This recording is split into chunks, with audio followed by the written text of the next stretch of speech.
Kia ora everyone, today I'm going to bring you a perfect example of why you should always be cautious when it comes to the secondhand market in LEGO. Today I'm looking at set 8128, this here is Cad Bane Speeder, which released in 2010 as a store exclusive. It's a LEGO Star Wars Clone Wars set, which I could be wrong about here, but I think it might be the first Cartoon Network Clone Wars set that's released that I'm actually talking about here on this channel. That's crazy because I've got so many of these things. Cad Bane was also released in this Clone Turbo Tank of the same year, about 2 months or so before this store exclusive set released, but this here was naturally a cheaper way of getting that Cad Bane figure, and that's who you were really eyeing up here the most. 318 pieces in total and 5 minifigures, only 2 of them are exclusive to the set though. In 2010 this retailed here for 50 USD before tax or 110 NZD. Jesus! The aftermarket space here sells this at nearly 200 NZD sealed, or about 160 second hand. Now last year while living down south, I found this on Facebook for $100 NZD, so yeah, I bought it because that's even less than the original release price for us Kiwis.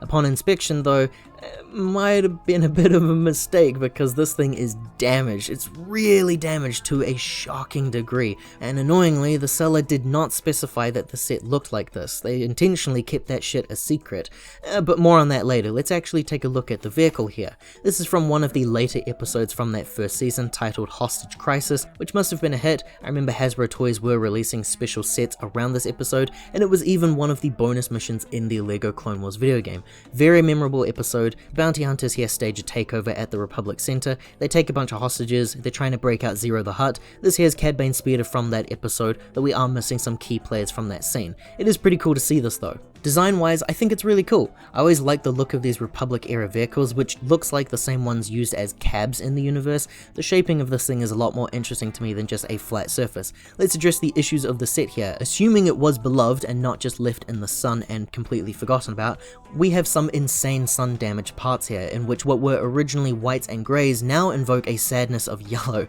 Supposedly you can fix this, that's in quotations though because I've never tried it personally myself. I have watched Jang's tutorial a couple of times on his channel about this exact process. It might be some really good homework for me to do in this current state. I have bought quite a few sets secondhand, unfortunately, that are in this exact same condition. The worst that I've never shown is that egg mech from the LEGO Batman movie. I end up regretting a lot of these purchases, but if I could fix it, then I think that'd be pretty great. It's pretty simple as far as those features go. We've got some seats there for the characters to be placed. There's some storage connectors for weapons, but also at the back of the vehicle we have a movable trunk section. You just press down on this and it opens up like so, and I've included a spare Technic brick here because I missed the placement here. But look at how ugly these things are. I think these guns must have been chewed on someone or by something. Gross, and unfortunately for me, all of the guns have this treatment in the set. Hence why they all got booted into the storage for me, because they look just awful and I don't want to deal with these. I'm throwing them out after we finish this video.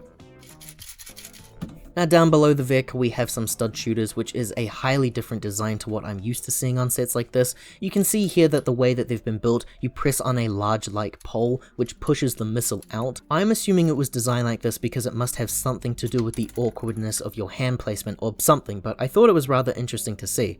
Yeah, simple build overall. It's the minifigures that are the real highlight, who in hindsight were the appealing factors for me in acquiring this set, but do they actually live up to my expectations? I was looking out for one guy and one guy only, and that's Cad Bane. This guy here only released in 2 sets in this iconic design. If you're not too picky on appearances though, there were 3 released in total, one even released as recently as 2022.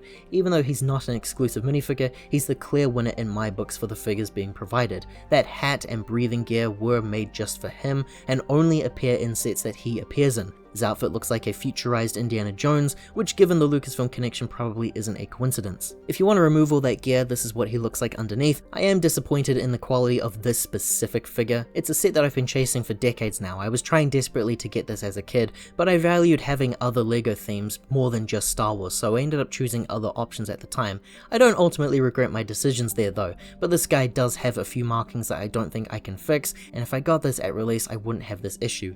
This is him compared though to that remake from a couple of years ago. To me it is quite impressive. They really went all out with that redesign based on his appearance from the Bad Batch. Even his guns were replaced with something alternative. The hat is made smaller and the breathing tubes are made massive now. I'm not really sure what was going on there. And this here is Shahan Alama, a Weequay bounty hunter, which is why the design looks so unique. Originally, I thought that LEGO made a bunch of Weequay figures, but actually, Brickset lists that there are 6 in total, and of those 6, I appear to have 5. There's something about the design of these guys that always just worked for me. I love the idea of space pirates, and I wish they were featured more often in other sets. He's got some simple ideas we've seen on other figures in the past. The gold arm there will absolutely break if I even think about moving it, so I'm not going anywhere near it. I really don't remember this guy from the episode, so I can't speak to the accuracy of him being included here. What I can say is that in the year of 2024, he is a very, very fragile figure. He falls off my stand very easily, and you can hear a slight rattling noise because his joints are very loose. So right here is a minifigure that I need to look out for from here on. Yeah, awesome. The next one here is a rather interesting one. This is a Senate Commando captain who only appears in this set. We get a regular dude here as well, but this here is the leader of the group. It's clone armor but colored in blue. It's actually a really cool recolor to see in person. Almost looks like he's got a Star Wars equivalency of the white hand of Isengard on his armor. Underneath all of that, he uses the regular of the time clone face, which is a little disappointing, but I guess I understand. I don't know why, I just kind of expected there to be something a bit different here. And then we have the Senate Commando trooper, who previously only appeared in one other set, the Republic Cruiser, so it is cool to have another one here released. It's basically the exact same figure as that Captain one, but without the extra white detail printing. Even underneath the helmet, the figure is the exact same. Both of these guys actually did receive a remake in the form of a 2015 battle pack. The set they're released with a slightly recolored trooper armor, which to me appears to be a bit brighter. These figures here were not considered the same by Brickset's listings. They even used differing heads for the soldiers and the captain guy. It's a set that I missed out on, but battle packs like this never really appealed to me to begin with. And the final inclusion here is by far the weakest one to talk about as far as interest goes. This here is an Assassin Droid Elite figure, which released in 3 sets in total according to Brickset, but I really feel like I saw a ton of these guys released in sets over the years. Maybe I'm just starting to think of quantity because 2 of them released in the battle packs, and we do have a ton of these silver ones. I think the Assassin Droids are really cool. I shouldn't be so quick to knock them. At the time I was really impressed with brick-built heads, and actually brick-built droids are still a personal favorite of mine today, so it is neat to see. It uses the battle droid parts in a recolor of black, and included some of the more fancy weapons like those rifles. My secondhand seller here though featured 2 of them in the set. Maybe this was a way to apologize for the poor condition that the set was left in.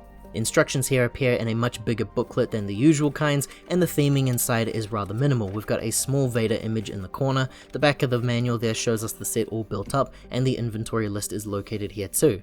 We do have a few of the features covered here, in which we see the characters attacking the Republic dudes, we see the missiles being fired, and the extra storage space being provided. Down below we do have some advertisements for other sets released in the wave. Amazingly, I realized while looking through this that I actually have everything here besides the clone turbo tank, which is the most expensive set.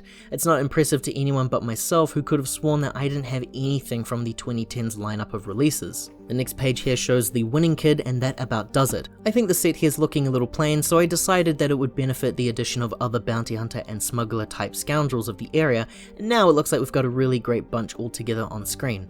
Overall, my issues here have nothing to do with LEGO themselves, because the set made I actually quite like, albeit it's a little bit lacking in some departments though. My issue here is actually with the reseller, because what condition is this to sell your sets at nearly full price in? I feel like the more popular the set or theme is that you're buying in secondhand market, then the more concerned you need to be about the quality of said set. I've tragically had only Star Wars and superhero sets arriving looking like total toss, but themes like Angry Birds and Prince of Persia and Lone Ranger, all of them are in excellent quality. It is cool to have the proper Cad Bane in my collection, and maybe it'll be a fun project of mine for the future, fixing up some older sets. But anyway, thank you very much for watching. If you liked what you've seen here and you want to see some more, liking this video here and subscribing helps to support more videos like this one in the future. Thanks for watching everyone, ka kite anō, hope to see you all next time.